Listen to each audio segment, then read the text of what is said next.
Introducing Sylas. Welcome to Dimensions Creating Characters. So Sylas also goes by Simon as well.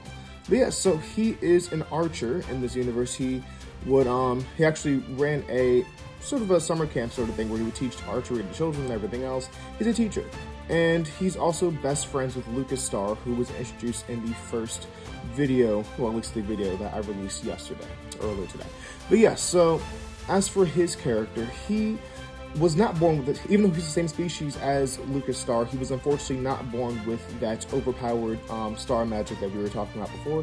So he is, he seems a bit less powerful. However, most characters in this world who don't have magic were taught how to combat against magic users. So essentially, it was almost mandatory or highly recommended by the government that general people get high levels of martial arts training just to be able to defend themselves against someone who can just say fireball and, well, what are you gonna do?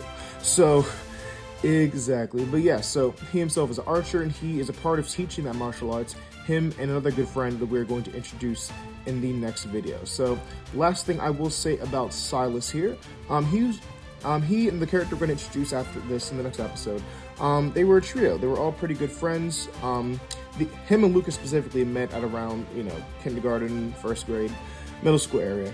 And then, yeah, their third friend ended up joining the trio in their high school years. I say that to say because this trio of friends has been a very strong element of the story as I've been creating it, and of course, upgrading it from the version I wrote in 6th grade.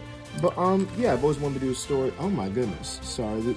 In case you couldn't tell, he's not made with actual Legos, so it's all going everywhere and impossible to move. But, hey, the pieces look great, so there's that. But yes, what was I saying? Something about them being good friends. Yes, I've always wanted to write a story about, just three good friends who've known each other for a long time and come together to, stop a greater power. And yes, the story's been told many times before, but it's never been told by me, so it is now. With that being said, that is Sylas for you. I'm going to show him to you guys up close. And here we have Sylas. Thank you all so much for watching. As always, tune in next time to see more characters, and have a great rest of your day.